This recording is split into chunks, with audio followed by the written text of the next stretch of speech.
Welcome back, brother. This content is for those genuinely interested in men's rights. It covers complex, controversial topics that may not suit a general audience. If you're not part of the men's rights community, this video isn't for you, so feel free to tune out now. I'm Conrad Riker, a writer and advocate for fairness, dignity, and respect for men. This movement isn't about division, but addressing systemic injustices in divorce, family law, and societal expectations. Inspired by hard-working men unfairly stripped of their rights, I write for balance and justice. Together, we can change the narrative. Please like and subscribe if you appreciate this video, as it will help get the word out to those who need it. Thank you. Please relax and enjoy. This is an excerpt from Revealing the Truth, Understanding Family Law from a Man's Perspective. Revealing the Truth, Understanding Family Law from a Man's Perspective is an ebook available in all good stores. If you're a man who's tired of being treated like a second-class citizen in family courts, this book is for you. It's for those who feel their rights are being stripped away without due process, who are concerned about the impact of false allegations on their lives and their children's well-being. It's for those who want to understand the manipulation of family courts, the absence of due process for men, the role of biased legal representation and judiciary.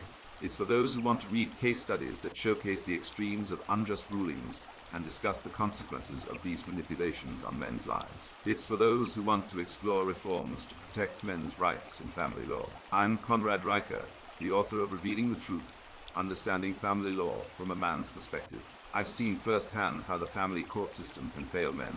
I've seen how allegations are accepted without scrutiny, how due process is absent in family court settings, and how biased legal representation and judiciary can impact the outcome of a case. I've seen the consequences of these manipulations on men's lives, and I've seen the need for reform.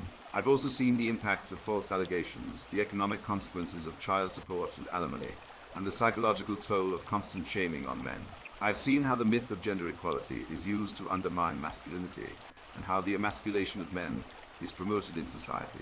I've seen how the concept of toxic masculinity is used to shame and control men, and how vulnerability can be weaponized against them. I've seen the rise of the soft man, and the detrimental effects of this trend on both men and women. I've seen the psychological warfare of feminism, and how blame shifting to men avoids accountability in women's issues. I've seen the future of men in a gynocentric world, and the potential societal shifts prompted by current trends. I have seen the importance of men stepping up as leaders and fathers, and the actionable steps they can take to reclaim their agency. This book is not for everyone. If you're not a man who's tired of being treated like a second-class citizen in family courts, if you're not concerned about false allegations and due process, if you're not interested in understanding the manipulation of family courts and the role of biased legal representation and judiciary, then this book is not for you. If you're not interested in exploring reforms to protect men's rights in family law, then put this book down. Find a hobby. Do something else with your time.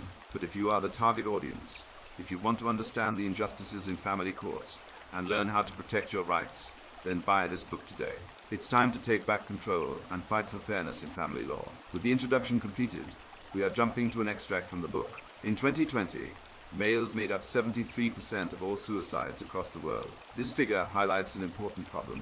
Men, in general, are having a hard time in today's society. Why is this the case? In the future, the dynamics between genders will continue to evolve. Some argue that we're moving towards a more matriarchal society where women hold most of the power. If this trend continues, men might find themselves in a position where they're constantly playing catch-up, trying to fit into roles that were traditionally designed for women. However, this doesn't have to be the case. Men can take back their agency and shape society in a way that benefits them.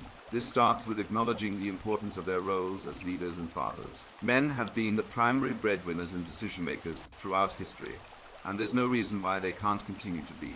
One way to achieve this is by forming organizations that advocate for men's rights. These organizations can provide a platform for men to voice their concerns and fight for their rights. They can lobby for policies that benefit men and ensure their voices are heard in the political sphere. Creating a supportive community is equally important. Men need to stand together and support each other in their fight against a society that often undermines their value. By forming supportive networks, men can share their experiences and advice, helping each other navigate the challenges they face. In the future, men face uncertain challenges and difficulties. However, by taking positive steps, supporting each other, and advocating for their rights, men can make a difference and shape a better future. So, gentlemen, Let's raise a toast to the future. It's a future where men are recognized for their strength, their leadership, and their vital role in society. It's a future where men are no longer second-class citizens, but equal partners in the dance of life. It's a future where men are not ashamed of their masculinity, but embrace it as a badge of honor. It's a future where men are not slaves on the marriage plantation, but free to pursue their dreams and desires. It's a future where men are not victims of toxic femininity, but champions of healthy relationships. It's a future where men are not demonized, but celebrated.